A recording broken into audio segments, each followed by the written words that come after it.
오늘은 이사야서 9장을 통해서 평강의 왕이라는 제목으로 함께 은혜 나누도록 하겠습니다. 우리가 이 땅에서 사는 동안에 우리에게 얼마나 평안함이 있을까요? 이 땅은 결코 우리한테 평안함을 가져다 주는 땅은 아닙니다. 왜 그럴까요? 이곳에서는 많은 악과 불의가 있기 때문입니다. 그리고 그 악의 세력들이 이 땅의 주도권을 장악하고 있기 때문입니다. 그래서 이 땅에서 우리가 이 땅에 사는 동안에 우리 마음에 참 평강이 있는다는 것은 참 어렵습니다. 그러나 우리가 평강을 느낄 수 있는 방법은 있습니다. 뭘까요? 하나님이 우리 가운데 임하시면 우리는 평강의 마음을 유지할 수가 있습니다. 평강의 삶을 살 수가 있습니다. 그래서 현실의 어려운 여건과 우리한테 불합리한 많은 것들이 있지만, 우리를 고통스럽게 하는 현실이 있지만, 그러나 하나님께서 동행하고 우리의 마음이 하나님을 향해 있다면 거기에는 참 하나님의 위로와 평강이 있기 때문입니다. 오늘 이사야서에 나오는 이 9장에 나오는 이야기는 이사야가 지금 살았던 시기는 예수님이 오시기 한참 전이죠. 그래서 예수님이 오시기 한 800년 정도 전인데, 예수님이 오시기 전에 예수님이 오실 것을 지금 여기다가 기록하고 있어요. 이사야 선지자가 스스로 이렇게 뭐 그냥 알아서 했을까요? 하나님께서 기록하도록 하나님께서 하나님의 계시를 주신 것이죠. 그래서 하나님의 계시를 받아서 하나님이 이 땅에 오실 것을 미리 알려주려고 기록을 한 겁니다. 놀라운 일이죠. 그런데 그 일이 그대로 약 800년 후에 예수님께서 이 땅에 오신 겁니다. 그래서 그러면 그 평강의 왕이 오신 것을 이사야가 예수님이 오신 것을 어떻게 기록하고 있을까, 어떤 형식으로 표현하고 있을까를 우리가 오늘 살펴보며 은혜 받는 시간 갖도록 하겠습니다. 우선 1절을 한번 볼까요? 전에 고통받던 자들에게는 흑암이 없으리로다. 전에 고통받던 자들에게는 흑암이 없으리로다. 고통받던 자들이 있었는데, 그런데 흑암이 없으리로다. 없어질 것이다. 흑암이라는 건 어둠이잖아요. 안 좋은 일이잖아요. 그래서 고통받는 것이 흑암인데, 그런 아주 흑암이 있었는데 그것이 어떻게 된다고요? 없어진다. 없어지리라. 이렇게 이제 얘기를 합니다. 그러면 여기서 고통받는 자는 누구고 흑암은 왜 없어질까요? 이제 고통받는 자는 그 다음에 보면 이렇게 적고 있습니다. 옛적에는 여호와께서 스불론과 납달리 땅에 멸시를 당하게 하셨더니 후에는 해변길과 요단 저쪽 이방의 갈릴리를 영화롭게 하셨느니라. 그래서 고통받는 자들이 누구냐? 옛적에 여호와께서 스불론 땅과 납달리 땅에 멸시를 당하게 하셨다. 그래서 그 스불론과 납달리 땅에 살던 사람이 누구다? 고통받는 자들이다. 이렇게 이야기를 하고 있습니다. 그래서 오늘 제가 1번 메모한 것을 한번 보세요. 예수님께서 오시기 전에 본문의 배경이 되는 갈릴리 지역, 스불론과 납달리 지역은 어떤 곳이었는가? 여러분 들어봤죠? 12지파 중에 스불론 지파도 있었고 납달리 지파도 있었어요. 그럼 일단은 지금 지도는 없지만 여러분 머릿속에 한번 생각해 보세요. 이스라엘 지도가 머릿속에 대충 있죠. 그러면 그 이스라엘 지도에서 갈릴리 호수를 생각해 보세요. 갈릴리 호수 좌측에 있는 곳이 어디나 하면 납달리예요. 그래서 거기를 갈릴리 지역이라 그래요. 갈릴리 호수 주변에 있는 땅을 납달리 지역이라 그래요. 그리고 지금 오늘 또 나오는 데가 어디예요? 스불론이죠. 갈릴리 호수에서 붙어 있는 납달리 아래쪽에는 뭐가 있냐면 그 아래쪽에 이사갈과 스불론이 있는데, 바로 이 납달리와 스불론 지역은 갈릴리 호수에서 지중해로 가는 길 사이에 있어요. 그래서 이스라엘은 크게 보면 이스라엘 나라가 요단강이 쭉 위에 헬몬산에서부터 갈릴리 호수로 해서 사해까지 강이 흐르고 있죠. 그게 요단강이에요. 그래서 요단강 서쪽에 있는 게 가나안이죠. 요단강 서쪽에 산맥이 하나 있어요. 산이 있는데 그 산이 우리나라 그 동해안과 서해안을 나누는 산 대관령 줄기가 있듯이 그렇게 줄기가 있어요. 줄기가 가운데를 쭉 가로지르고 있어서 동해와 이 갈릴리 쪽과 지중해 쪽 사이에 큰 높은 산이 막고 있어요. 그러면 양쪽을 통과하기가 쉽지 않겠죠. 그래서 동쪽에서 서쪽으로 가는 게 쉽지가 않아요. 그런데 그 중에 딱 한 군데가 뚫려 있는 데가 있어요. 산맥이 잘려 있는 데가 있어요. 거기가 어디냐면 갈릴리 호수에서 지중해로 가는 사이예요. 그 지역이 납달리와 스불론 지역이에요. 그러면 거기는 교통의 요지가 되겠죠. 갈릴리에서 요단강에서 서쪽 지중해까지 가는 그 산맥이 없는 데니까 교통이 잘 발달해서 사통 발달의 지역이 되는 거예요. 그렇다 그러면 교통은 좋지만 문제는 뭐예요? 이방민족이 또 반대로 이미 힘이 약했을 때는 이방민족이 쳐들어와서 거기를 자기네 땅으로 하려고 그러겠죠. 교통의 요지니까. 자, 그런 지역이 바로 스불론과 납달리입니다. 그러면 1번 보세요. 예수님이 오시기 전에 본문의 배경이 되는, 오늘 이 본문의 배경은 이 갈릴리 지역이에요. 그래서 그걸 이제 스불론 지파와 납달리 지파가 살고 있는 스불론 납달리 지역인데, 스불론 납달리 지역은 어떤 곳이냐? 갈릴리 호수와 지중해 사이에 있는 땅으로 산맥이 없고 교통이 발달해서 사사시대 이래로 주변 열국들의 침입으로 항상 시달림을 받아왔다. 장점이면서 단점이죠. 또 두 번째 보세요. 이방 민족들과 접경하고 있다는 지정학적 요인으로 인하여 팔레스틴의 다른 지역들보다 이방적인 색채가 짙었다. 이방 민족들과 접하다는 거 어디랑 접했다는 거예요? 북쪽의 아람 지역이라든가 북쪽의 아수르라든가 뭐 그들이 침범해오는 지역이죠. 북쪽에 접경하고 있기 때문에. 그래서 이방적인 색채가 강했다. 3번 보겠습니다. 게다가 아수르 군대의 침략으로 이 근방은 거의 초토화되었다. 우리가 열왕기에서 봤죠. 아수르 침략이 있을 때 아수르의 느부갓네살 왕이 거기를 바벨론의 느부갓네살 왕이었죠. 그러니까 아수르 또 침략해 왔고 나중에 유다 지역은 북이스라엘은 아수르가 침략해 왔고 남유다는 바벨론이 침략해서 멸망시킨 거죠. 그래서 아수르가 군대가 와서 거기를 쑥대밭을 만든 곳이다. 이건 북이스라엘 지역이니까 이제 아수르가 침략해서 그렇게 했다 이렇게 기록을 하고 있어요. 그 다음에 이런 요인들 때문에 갈릴리 지역에 같은 유대인들로부터도 멸시를 받았다. 그래서 유대인들조차도 멸시했어요. 그래서 지역 차별이 발생한 거죠.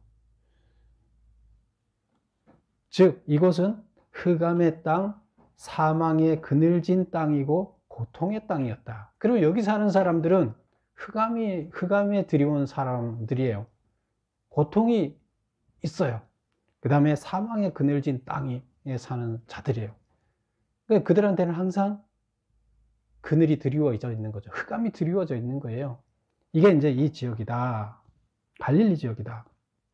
두 번째 보겠습니다. 근데 이사야 선지자는 갈릴리 지역에 살던 사람들에게 어떤 변화가 있을 거라고 예언하고 있는가? 그리고 그 변화의 원인은 뭔가? 1절에 우리 이렇게 했죠. 고통받는 자에게 뭐가 있다고요? 흑암이 없어질 것이다. 고통이 없어질 것이다. 이제 이렇게 얘기를 하죠. 그래서 1번, 고통받던 이에게 흑암이 없어지고 멸시당하는 이들이 영화롭게 되며 창성하게 되어 크게 즐거워하게 될 것이며 무겁게 맨 멍에와 어깨의 채찍과 압제자의 막대기가 사라지게 될 것이며 어지러이 싸우는 군인들의 신과 피 묻은 겉옷이 불에 섭같이 살라질 것이다. 불살라질 것이다. 그런 뜻이죠. 그래서 이 변화는 큰 빛이 비추어지게 되면서 가능해질 것이다. 그래서 모든 그늘, 흑암들이 다 사라질 것이다 하고 예언을 하고 있어요. 이사야가 그렇게 예언했어요. 근데 그 예언은 왜 그렇게 되느냐? 큰 빛이 비추게 되면서 가능해질 것이다. 그래서 9장 1절에서부터 2절, 3절까지 사라지는 4절, 5절까지 쭉 얘기를 하면서 6절에 가서 이는 왜 그렇게 되느냐? 왜 그들이 없어지느냐? 이는 한 아기가 우리에게 낳고 한 아들을 우리에게 주신 바 되었다. 그리고 2절에 보면 흑암에 행하던 백성의 큰 빛을 보고 사망의 그늘진 땅에 거주하던 자에게 빛이 비치도다. 빛이 비쳐서 그들이 빛을 봄으로 인해서 이게 가능해졌는데 그 빛은 뭐다? 6절에 보면 한 아기를 얘기하고 있어요. 그 빛이 한 아기다. 이렇게 얘기를 하고 있어요. 그래서 3번, 우리가 3번을 가보겠습니다. 갈릴리 지역과 그 지역의 사람들을 변화시킨 큰 빛은 무엇을 의미하는가? 큰 빛 때문에 그 흑암이 사라졌다 그러는데 그 빛이 뭐냐? 이는 한 아기가 우리에게 낳고 한 아들을 우리에게 주신 바 되었기 때문이다. 큰 빛은 세상의 빛이요 참된 빛이며 의의 태양이신 예수 그리스도 즉 하나님이 우리를 구원하게 보내주신 그의 아들 메시아를 의미한다. 그래서 고통의 땅, 흑암의 땅에 빛이 비쳐서 그 흑암이 고통이 다 사라지게 됐다. 근데 그 빛은 바로 한 아이다. 하나님이 보낸 한 아들이다. 이제 이렇게 얘기를 하고 있습니다. 4번 보겠습니다. 그 빛이 갈릴리 지역에 비칠 것이라는 이사야 예언은 어떻게 이루어졌는가? 그러면 이게 신약에서 이게 어떻게 이루어졌느냐? 4번 보겠습니다. 마태에 의하면 이 빛은 맨 먼저 갈릴리 해변 마을에서부터 비치기 시작했다.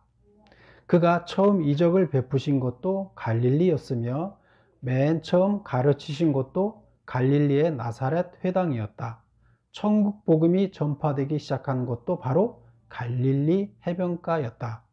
이로써 흑암에 행하던 갈릴리 백성이 큰 빛을 본다는 선지자의 예언을 완성하게 된 것이다. 완전하게 그 예언이 이루어졌다. 예수님이 오셔서 활동을 시작한 곳이 어디라고요? 갈릴리 지역이에요. 그래서 갈릴리 지역이 바로 가장 어두움에 있던 지역인데, 그런데 반대로 예수님이 오셔서 그 빛을 처음으로 비친 곳이에요. 그래서 다시 말하면 여기에서 큰 빛이 다른 데는 늦게 비쳤더라도 제일 먼저 비친 곳이 갈릴리 지역이다. 이렇게 얘기를 하고 있어요. 그래서 어떻게 보면 가장 고통받는 지역이었음에도 불구하고 예수님이 오셔서 거기서 활동하셨어요. 하나님의 말씀을 거기서 다 전파했어요. 그리고 예수님이 그 지역에서 난 사람들을 다 제자 삼았어요. 근데 그때 이스라엘 백성들은 그 지역에 사는 사람들을 어떻게 취급했어요? 사람 취급을 안 했어요. 그리고 그 지역에 사는 사람들은 노예에 불과했어요. 예루살렘에 사는 사람들은 돈 있는 사람들이고 기득권자들이고 그들이 다 가진 돈으로 갈릴리 지역에 땅을 사고 갈릴리 지역에 노예들을 부려서 그곳에서 생산된 물건들을 다 갖고 가는 이런 방식의 구조가 이스라엘에 있었어요. 예수님이 오실 때에. 그런데 예수님께서는 예루살렘 땅에 오지 않고 성지, 사람들이 이스라엘 백성들이 생각하는 그 성지 예루살렘에 오지 않고 가장 천하고 낮은 자들이 살고 있는 갈릴리 지역에 오셨어요.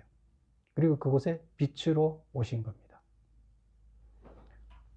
5번 보겠습니다. 그러면 오늘날 우리에게 있어서 갈릴리와 흑암은 무엇을 의미하는가? 그 다음에 미디안의 날과 같게 하셨다는 말은 무슨 뜻인가? 1번을 보겠습니다. 갈릴리는 오늘날 내가 살고 있는 이 땅을 의미하고, 흑암은 우리를 짓누르고 있는 근심, 걱정과 죄악을 의미한다. 갈릴리가 어디라고요? 네, 내가 살고 있는 내 삶의 현장이에요. 이 땅은 어둠의 세상이죠. 그리고 바로 이 어둠의 세상, 내가 살고 있는 이 삶의 현장이 갈릴리예요. 그리고 어둠이라는 거 뭐예요? 흑암, 어둠이라는 것은 나의 문제예요. 나를 괴롭히고 있는 문제예요. 내가 걱정하고 있는 문제일 수도 있고, 또 더 본질적으로는 죄에 관한 문제예요. 우리 인간은 죄를 짓고 살고 있죠. 하나님 봤을 때는 죄를 안 짓고 살기를 바라는데, 우리 인간들은 죄를 지어서 구원받을 수 없는 상태에 놓여 있는 거예요. 그래서 하나님께서는 우리의 흑암, 죄의 문제를 걷어내기를 바라세요. 그래서 우리들의 삶의 현장에 오셔서, 이 죄악된 우리가 살고 있는 나의 삶의 현장에 오셔서 나의 문제들, 고통들, 걱정거리들, 나의 죄들을 다 걷어내신다. 바로 이 메시아는 우리 삶의 현장에 이렇게 오십니다. 그리고 이렇게 오셨어요. 2000년 전에 오셨어요. 그리고 이제 본문에 보면 이런 얘기가 있습니다. 몇 절을 보나 하면 4절에 보면 이는 그들이 무겁게 맨 멍에와 그들의 어깨의 채찍과 그 압제자의 막대기를 주께서 꺾으시되, 그래서 침략자들을 꺾으시는데 미디안의 날과 같이 하셨음이라, 이렇게 되어 있습니다. 그 미디안의 날과 같이 했다는 것은 뭘 얘기할까요? 그 미디안 족속이 가나안에 살고 있는 이스라엘 백성들을 괴롭혔어요. 그 미디안 족속들은 그 이스라엘보다 남쪽 사막지대에 살고 있었죠. 그 미디안 족속 하면 기억나는 사람이 있어요? 미디안 족속 하면 모세 장인이 사는 지역. 모세가 광야에 40년 동안 그 도망 나와서 광야에서 이드로 집에 살았죠. 장인 이드로 집에. 근데 그때 그 이드로가 무슨 족이에요? 미디안 족속이에요. 근데 미디안 족속 중에 모세의 장인의 족속은 이스라엘 백성으로 귀화를 했어요. 근데 이 미디안 족속도 여러 지파가 있어요. 근데 그 지파 중에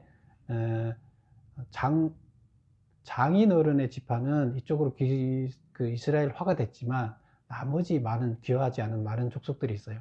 그들은 등을 지고 있었어요. 그래서 그들을 얘기하는 거예요. 그래서 그들 중에 미디안이 쳐들어왔을 때, 이때 기드온이 300명을 데리고 쳐부셨어요. 그래서 기억이 나죠? 횃불과 항아리를 가지고 했는데, 이때 미디안이 쳐들어와서 괴롭히니까 사람들이 많이 모였어요. 그런데 하나님께서 다 보내라, 너무 많다. 300명만 남기게 하고, 그 300명이 항아리와 횃불을 들고 이렇게 그 부대로 나눠서 가서 적진에 들어가서 소리치면서 적진들이 서로 찔러 죽이고, 그래서 아무것도 하지 않고 나팔 불고 횃불 들고 적진에 들어갔더니 자기들끼리 적들이 서로 초죽임으로 인해서 이스라엘 백성들이 미디안 족속들을 다 물리치게 됐어요. 이건 누가 한 거예요? 하나님이 하신 거예요. 그래서 여기서 그 얘기예요. 미디안의 날과 같이 하셨다. 이때 기드온이 하나님의 능력으로 미디안을 쳐부셨던 이것을 얘기해요. 그래서 여기 보면 미디안의 압제로부터 벗어나게 하셨듯이, 누가? 하나님이 죄의 권세로부터 벗어나게 하실 것이다. 예수님이 오시면, 메시아가 오시면 어떻게 한다? 우리를 미디안의 압제로부터 벗어나듯이. 미디안의 압제가 죄의 압제예요. 죄로부터 우리가 벗어나서 구원받게 한다. 이제 이렇게 표현을 하고 있습니다. 6번 보겠습니다. 그러면 빛이신 그분은 어떤 분이신가? 그것을 이제 6절에 이렇게 기록을 하고 있습니다. 이는 한 아기가 우리에게 낳고 한 아들을 우리에게 주신 바 되었는데, 이게 그 빛인데, 근데 그분이 본질이 어떻냐 하면 그의 어깨에는 정사가 메었고, 정사가 메었다는 것은 역사, 통치자라는 뜻이에요. 그래서 역사를 이끄시는 권세자라는 뜻이에요. 그분은 역사를 이끄는 권세자고, 그 다음에 그의 이름은 기묘자라 모사라.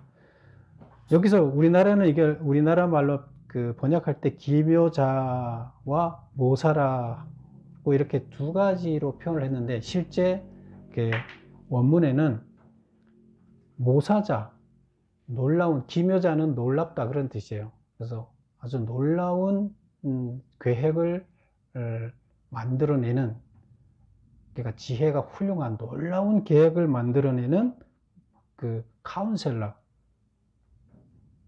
뭔지 알죠? 상담자, 우리를 이끌어주는 자. 그래서 놀라운 계획을 세우는 카운셀러다.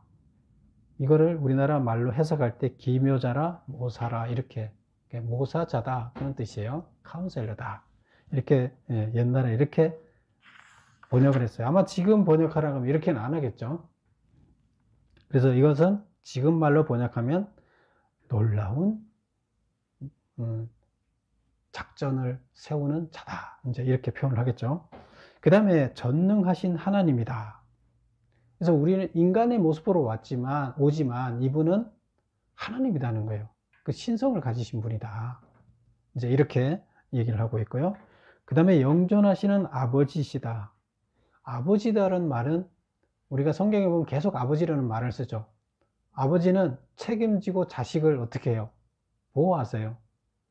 그래서 여기서 이제 아버지다는 표현을 쓰는데, 영존하는, 영원히 존재해 계시는 아버지다. 그러면 영원한 우리의 보호자가 되시는 아버지시다. 이제 이런 뜻이에요. 그 다음에 평강의 왕이다. 백성을 책임지는 왕이다. 어떻게? 백성이 평화롭게 살게. 지금 갈릴리 지역에 사는 사람들은 평화가 없잖아요. 항상 외적의 침입을 받고 항상 천대받고 너무 암울하게 살았어요. 그런데 그들을 평화롭게 해주는 왕, 평화롭게 살 수 있도록 해주는 왕, 그들을 지켜주고 그들에게 먹을 것을 주고 다 책임져 주는, 그래서 평안을 주는, 구원을 주는 왕, 이게 평강의 왕이에요. 진짜 진정한 왕이라는 뜻이에요. 잘 먹고 잘 살게 해주고 외적의 침입이 없게 해주고 마음이 평안하게 해주면 평강의 왕인 거죠. 진정한 왕인 거죠. 그래서 이방의 왕들은 진정한 왕이 아니에요. 이방의 왕들은 자기들의 욕심을 채우는 왕이에요. 이방 왕들은.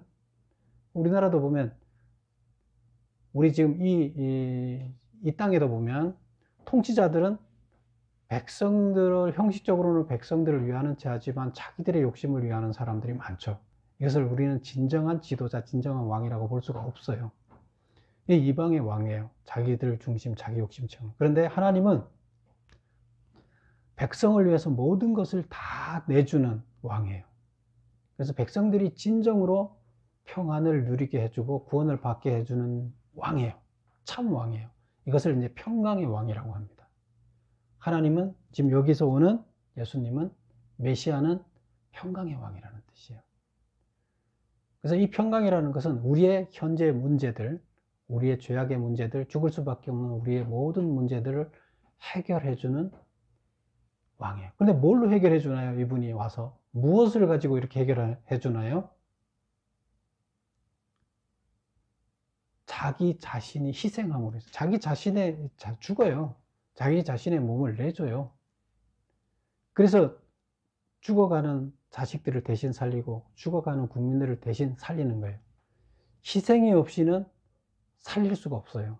그게 하나님의 법이에요. 왜 순교자가 필요해요? 살리기 위해서 필요한 거예요. 누군가가 희생돼야만, 대가를 치러야 살릴 수가 있어요. 하나님께서는 왜 순교자를 찾으세요? 살리기 위해서. 한 사람의 순교자를 통해서 로마를 전체를 살리기 위해서, 한 사람의 하나님의 아들의 순교로 인해서 온 인류가 살게 하기 위해서.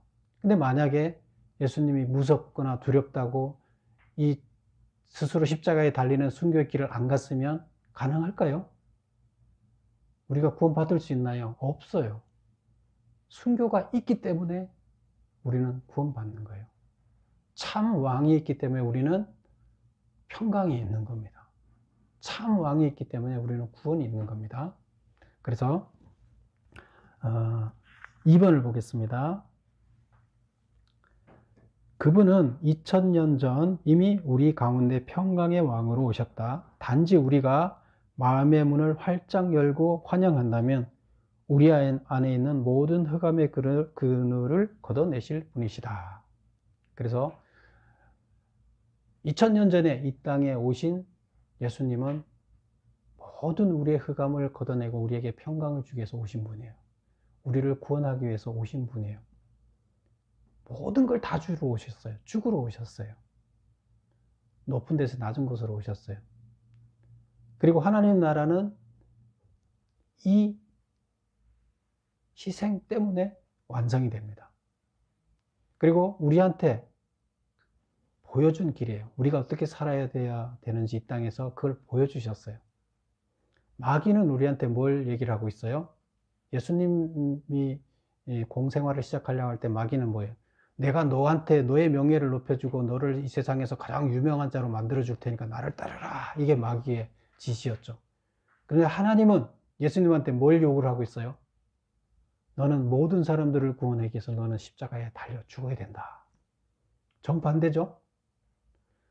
우리들의 삶은 마귀가 이끌어주는 그 메시지가 우리의 삶이 되면 되겠어요?